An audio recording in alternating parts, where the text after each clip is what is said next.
নিজের গোপন পাপ কারো সাথে প্রকাশ করবেন না, ভুলেও না। আপনাকে বিপুল পরিমাণের উপঢৌকন বা টিভি রেডিওতে প্রচার করার অফার দিলেও কখনো নিজের কপালে কুড়াল মারবেন না, ধ্বংস ডেকে আনবেন না। নিজের গর্ত তো একমাত্র পাগলই খনন করবে, আপনি কেন তা করতে যাবেন?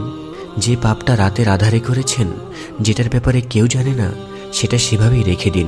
সকালের আলো ফুটতেই আপনজনে বা জনে জনে সেটা বলে বেড়াবেন না, একদম নয়। শয়তান কিন্তু আপনাকে বারবার বিভিন্ন যুক্তি দিয়ে প্ররোচিত করার চেষ্টা করবে প্রকাশ করার। আপনি যদি শয়তানের সেসব যুক্তিতে কাবু হয়ে কারোর সাথে প্রকাশ করে দেন, তাহলে এটাও মনে রাখবেন, সেই গোপন পাপ থেকে মুক্তি লাভ আপনার জন্য অত্যন্ত কঠিন হয়ে যাবে। অনেককে দেখছি দাওয়াতের উদ্দেশ্যে নিজের অতীতের পাপের ইতিহাস রসিয়ে বর্ণনা করতে। তারা অপরিণামদর্শী এবং নিজের জন্য ক্ষতিকর দায়ী।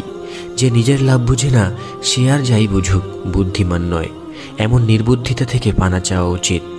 আল্লাহ রাসূল সাল্লাল্লাহু আলাইহি সাল্লাম বলেন, গোপন পাপ প্রকাশকারী ব্যক্তি ব্যতীত আমার উম্মার প্রতিটি সদস্য ক্ষমা পাবে। যে গোপন পাপ আল্লাহ তাআলা গোপন রাখলেন, সেটি আপনি প্রকাশ করে দিচ্ছেন। পাপের উপর রাখা পর্দাটা এভাবে ছিঁড়ে ফেললেন, করলেনটা কি?